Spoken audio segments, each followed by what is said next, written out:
Imagine you are standing in the city of Uruk over 5,000 years ago. An administrator is standing in front of massive storage areas, 800 sacks of barley, hundreds of sheep, workers waiting to receive their food rations, beer, bread, and bustling warehouses. A person asks, "Who received 30 measures of barley yesterday?" The other person tries to search through his memory. He is not certain.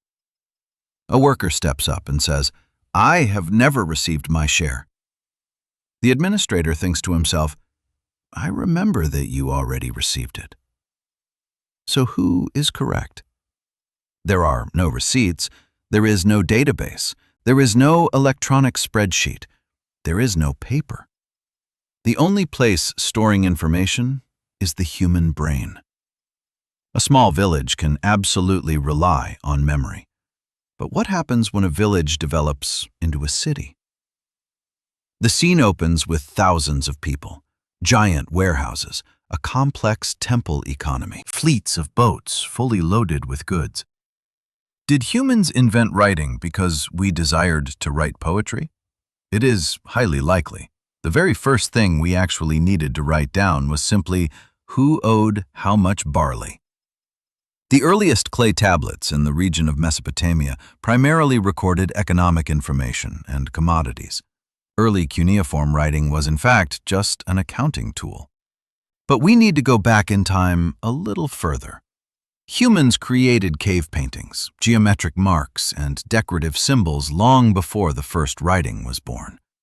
However, a symbol is not synonymous with writing. A drawing of the sun can mean the sun. It can also mean daytime. It can mean heat, or summer, or even a god. There is no certain way for a reader to recover a specific spoken sentence from that drawing. Drawing a buffalo is simply creating a symbol of a buffalo, but to be able to write the sentence, "A buffalo came here yesterday," is a matter of language. Drawing an idea and writing a spoken sentence are two completely different challenges. Before clay tablets existed, societies in Southwest Asia used many different management tools. Those were clay tokens, seals, and baked clay envelopes. This system allowed physical objects to represent quantities or transactions. 1 sheep corresponded to 1 clay token. 10 sheep meant 10 tokens. Then they were put into a clay envelope and sealed up. This carries a magnificent meaning. Memory no longer lies entirely within the brain. It has been transferred into an object. Writing might not have appeared from a single moment of genius. It could have been assembled from many different ways that humans used to remember information outside of the body. So why did writing explode in Uruk at the end of the 4th millennium before Christ? At that time, Uruk developed into a massive urban center. They had agricultural irrigation systems, textile production, grain storage, division of labor, and long-distance goods exchange.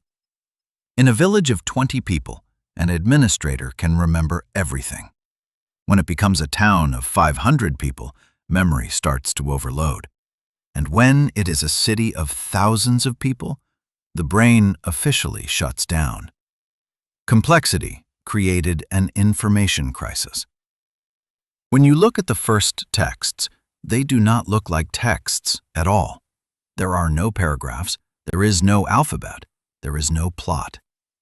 About 6,000 early clay tablets with over 38,000 lines primarily consist of symbols representing grain, animals, commodities, and numbers. It looks more like an accounting spreadsheet than a novel. The first great writing revolution of humanity probably did not bear the resemblance of brilliant writers, but rather an ancient accounting software. But accounting was still not enough to create true writing. Suppose you have a sheep symbol and a barley symbol. You can easily record 50 sheep or 100 barley. But try to record the sentence, "The shepherd stole my sheep yesterday." The problem begins to appear. You need to record actions, proper names, grammar, and abstract concepts. Pictorial symbols cannot do that if they only represent objects. How can a drawing of an object become the representation for language itself? This is when the rebus principle, using sound, appears. Let us take an example in modern English. You draw a picture of an eye. That symbol means an eye, but the sound of the word I, when pronounced, is exactly the same as the first-person pronoun I. Similarly, if you combine the picture of a bee and the picture of a leaf, you will create a completely new sound carrying the meaning of belief. This is a magnificent transition. The symbol no longer just carries the meaning of an object, it begins to carry sound. From here, writing can represent names of people, verbs, and grammar. This is the exact moment the marks on clay stop describing the world and begin to represent what humans say about the world. There is no such thing as waking up one morning, a prehistoric genius rubbing his chin and deciding to invent writing. In Mesopotamia, it was a prolonged evolutionary chain. From clay tokens to numerical symbols, seals, then proto-cuneiform writing, and finally, writing carrying phonetics. Writing is more like an ecosystem developing over many generations than a machine crafted by one person. Writing solved a life and death problem that speech could not do. Speech has a massive limitation. The speaker must be in the right place and at the right time with the listener. Writing separated the message from the speaker. An administrator could pass away, but the clay tablet still remains there. A king could give orders to people who were not standing in front of him. Speech travels from mouth to ear, but writing can travel from the world of the dead to the world of the living. And writing does not just preserve memory, it creates accountability and control. When the worker argued that he had not received the barley, the administrator only needed to bring out the clay tablet. The record clearly stated it was received. Keeping records helps organizations track goods and establish evidence. Records do not just help the vulnerable protect their rights. They are also a tool for the ruling class to control the population. In the ancient world, the ability to read and write was not for everyone. It required an intensive training process. A scribe could record taxes, make labor lists, track supplies, and preserve decrees. Therefore, writing gradually became the infrastructure of political power. Writing expanded the memory of humans, but at the same time, it also expanded power.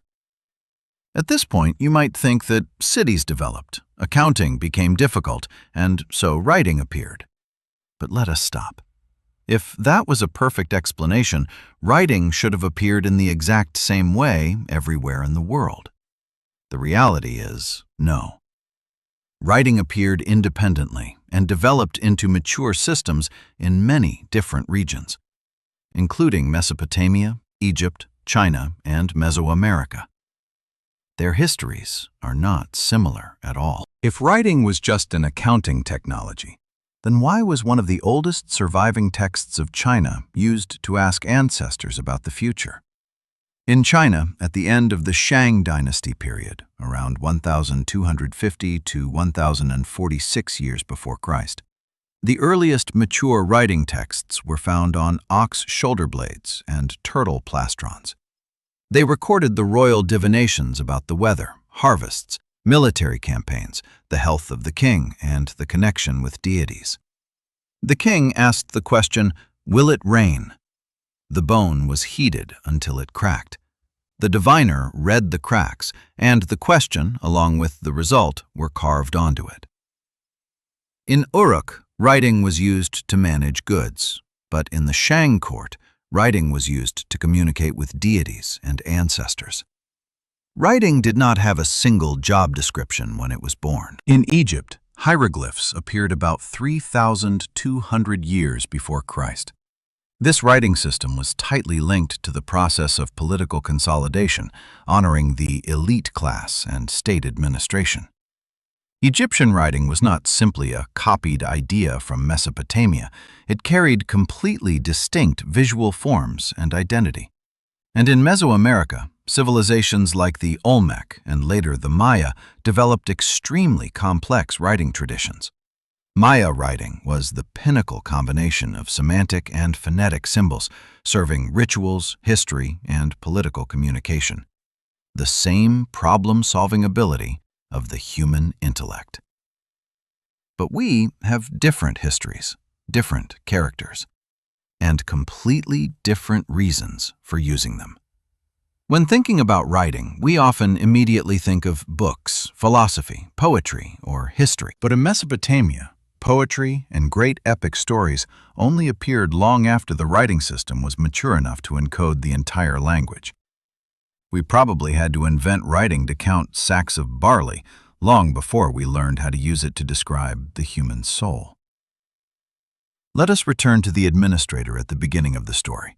He grows old. One day, he dies. But his clay tablet still lies neatly in the archive. Many centuries later, another person picks it up and reads it.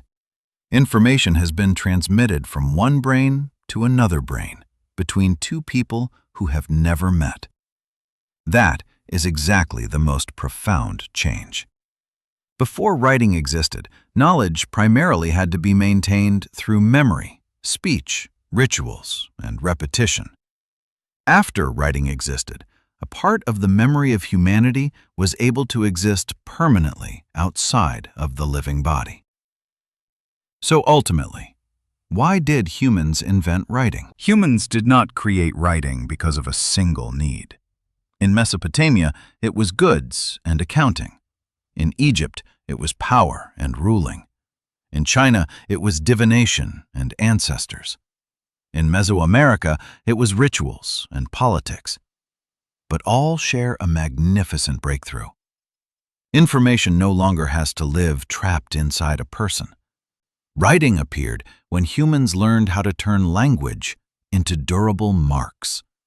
Marks that could count goods, preserve decisions, speak on behalf of kings, converse with deities, and finally, carry stories further than the lifespan of the people who created them.